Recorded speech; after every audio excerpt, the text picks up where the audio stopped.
भाइयों, आपके अपने चैनल केस स्टडी में आपका स्वागत है। भाइयों, आज हम जिस केस के बारे में केस स्टडी करने वाले हैं वो बहुत ही ज़्यादा इंपॉर्टेंट और एक वैल्यूएबल टॉपिक भी हो सकता है आम जनता के लिए। तो आप लोग इस टॉपिक को ध्यान से सुनें और समझें। ये एक स्कैम की कहानी नहीं, बल्कि एक उस खतरनाक जाल की सच्चाई भी है जिसमें लोगों के मेहनत के पैसों को किस प्रकार स्कैम के जरिए ठगा जाता है और उनको मानसिक प्रताड़ना के लिए भी मजबूर किया जाता है। कई कई केसों में ये भी देखा गया है, लोग आत्महत्या तक के लिए भी मजबूर हो गए। आज हम उसी के बारे में केस स्टडी करेंगे और समझेंगे। तो समझते हैं केस स्टडी में। हमारा जो टॉपिक है आज का, फर्जी लोन ऐप्स। फर्जी लोन ऐप स्कैम क्या है? ये एक तरीके की डिजिटल धोखाधड़ी होती है। इसमें लोगों को इंस्टेंट लोन, जो कि बिना किसी अप्रूवल, बिना किसी ज़्यादा डॉक्यूमेंट्स के और सिविल खराब होने पर भी आपको लोन देने का दावा किया जाता है। आज हम इसी के बारे में केस स्टडी करेंगे। और शुरू में ये लोन जो हमको मिलता है कम ब्याज दर पर, बहुत आसान लगता है। कुछ परमिशन देनी पड़ती है मोबाइल से और अपना आधार कार्ड, पैन कार्ड देने पर आपको इंस्टेंट लोन प्रोवाइड हो जाता है और आप समझते हैं हमको लोन मिल गया।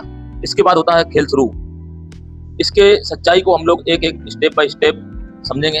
तो स्टार्ट करते हैं। अब हम लोग समझते हैं स्कैम की पूरी प्रक्रिया को समझते हैं, जिसमें मैंने अलग अलग स्टेप बाय स्टेप बताया है। स्टेप 1 में आसान लोन का लालच। फेसबुक, व्हाट्सएप, इंस्टाग्राम पर एड्स चलाए जाते हैं जिसमें लिखा होता है 5 मिनट में इंस्टेंट लोन अप्रूवल। सिविल खराब है, कोई प्रॉब्लम नहीं, कोई दिक्कत वाली बात नहीं है, घर पर बैठे हैं, कोई प्रॉब्लम नहीं। इस तरीके के आसान लोन का लालच दिया जाता है लोगों को।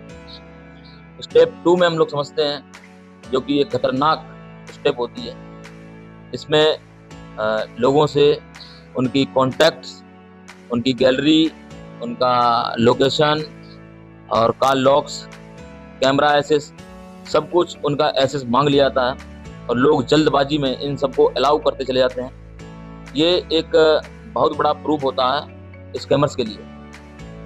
इसी से स्कैमर्स आपको बाद में ब्लैकमेल करते हैं और इस तरीके से आपकी निजी ज़िंदगी की जानकारी स्कैमर्स के हाथों में लग जाती है। नंबर 3 स्टेप में समझते हैं, कम लोन ज़्यादा कटौती। मान लीजिए आपने इनसे 10,000 रुपये लोन लिया और आपके खाते में ये लोग 6 या 7,000 रुपये डिपॉजिट करते हैं।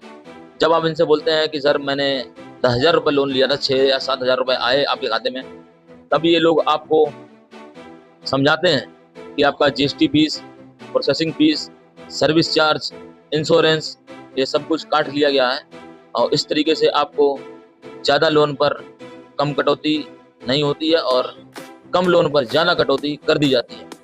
नंबर 4 स्टेप में समझेंगे,